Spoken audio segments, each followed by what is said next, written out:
Over the past couple days, some news broke about something that's very near and dear to my heart, and I just wasn't sure if I had the mental fortitude to even really tackle the subject in a video. So I've been back and forth on whether or not to even address it, because it's going to be hard to get through this without shedding a few tears, but sometimes I think it's kind of important to show vulnerability. I'm not some emotionless husk. Men can cry. There's nothing wrong with that. In fact, I think that demonstrates strength. So you know what? If you're a man watching this, go outside right now, look at a beautiful sunset, and just cry your eyes out, you little bitch. Today, I'm going to be crying about the loss of the M&M's spokes candies. Wow, even just saying that out loud was painful. It felt like poison and fire and flames leaving my mouth. But it's the truth, and sometimes it's a tough pill to swallow, but you gotta swallow regardless. It was revealed this week that the decision was made to binge the M&M spokes candy, the beloved characters of the M&M universe, which has deep and expansive lore that spans decades. It's some of the most well-crafted lore, up there with some of Tolkien's work. So to have them sidelined and even just blatantly retired is tough. They can take away our spokes candy, but they can't take away all the loads I've blown looking at them.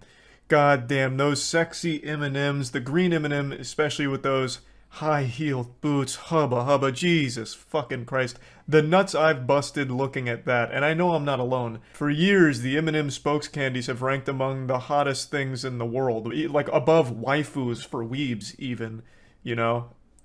I'll drop the sarcasm here. I'm sure for a while you've at least been somewhat aware of what's been going on with the M&M's spokes candies.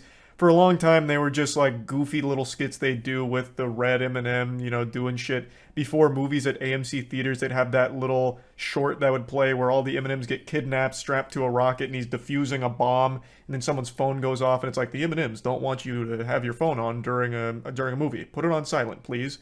It was just a very large marketing campaign that used these characters for a long time. Well, over the last year or so, they took those characters and then gave them weird backstories. Like, they tried to make the M&Ms have some kind of relatable stories associated with them, so it was like this big marketing overhaul in order to deliver a message that, you know, everyone should come together, everyone is welcome with M&Ms, you know, let's unify the world with M&Ms and our fiction, our lore around them. It was a really goofy campaign and it got a lot of pushback, but at the forefront was someone named Tucker Carlson who had a fucking meltdown about the M&Ms no longer being sexy. Like, he could no longer, in good conscience, jerk off and ejaculate to the sight of them. He had this huge rant about it, like the green M&Ms, her boots were taken away and given like sneakers, and he lost his goddamn mind about it. And this became a huge meme, and it even became a point of debate and controversy. And then all of this bubbled over for the last year or so, and now they've recently come out and just completely scrapped everything to do with the spokes candies, which is such a weird decision in the first place. You could have just said, all right, we won't even give them backstories. It doesn't matter. Because it's not that fucking important. It's just candy. You make candy, right? You're not changing the world. I mean, you're changing the weight of the world with how unhealthy your products are, but you're not like actually improving the world. You're just making fucking candy. You know, there's no reason to try and make these wild, pretentious statements about the candy you're making and the personality associated with it. It was a weird idea that wasn't executed well, but it led to some unforgettable moments and memes as a result of it. So I am a little sad to see that go. They've been replaced with Maya Rudolph, who's going to be doing a Super Bowl commercial for them. Now, I think there is a conspiracy that has a lot of weight to it, that this is a bait and switch where Maya Rudolph's going to announce, like, the M&Ms are sexier than ever, and then they're going to come out and all goatsy themselves or something, like a big fucking orgy. Like, I do think there is a chance that this is all just another big marketing push in order to hype up this controversy and play into it. But I also could be totally wrong and they really just didn't want to deal with any kind of, like, public, you know, outcry and hoopla, so they just decided to completely, you know, kill off the spokes candies. Just fucking put them down. But anyway, I went over this on stream and I want to show some of those clips just to go over it a little bit deeper, but that's basically the situation in a nutshell. Oh, they even put out a Twitter statement. America, let's talk. In the last year, we made some changes to our beloved spokes candies. We weren't sure if anyone would even notice, and we definitely didn't think it would break the internet. I hate that expression so fucking much. I really do.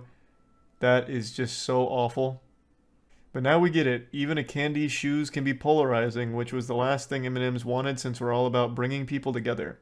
Therefore, we have decided to take an indefinite pause from the spokes candies. In their place, we're proud to introduce a spokesperson America can agree on, the beloved Maya Rudolph. We are confident Miss Rudolph will champion the...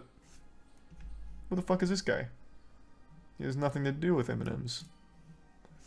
We're confident Miss Rudolph will champion the power of fun to create a world where everyone feels they belong. What are these huge statements? You make chocolate. You just make chocolate. God damn it. What do you mean? We're saving the world one M&M at a time. This went like 3 different ways. This went fucking cattywampus real quick. Is he happy or sad? I can't tell. I'm gonna miss the sexy M&Ms. I still don't know what the fuck what the point was in all of this shit. This is the dumbest ad campaign ever. Alright, you guys remember the orange M&M? Yeah, so he has anxiety, but he doesn't let it define him. Oh, cool. Yeah, I'll think about that next time I'm eating M&Ms. Which one got naked during one of the commercials? That was like, fuck, 10 years ago? There was the one where it like ripped off the coating.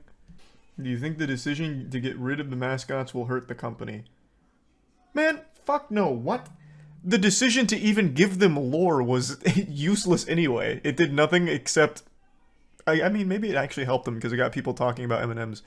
But no, I don't think it's gonna fucking hurt them. It's not like... I can't imagine there's a person out there being like, wow, I related so hard to the orange M&M, and now he's been benched, he's been sidelined. I can't in good conscience eat these M&Ms anymore.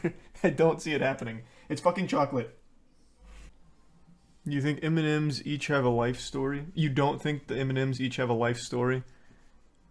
Well, I mean, now they do. Or they did. For a brief period, I got to really connect with them. I don't know why the purple one Tucker keeps calling obese. She's actually thinner than the yellow one. And the blue one. These two are very rotund.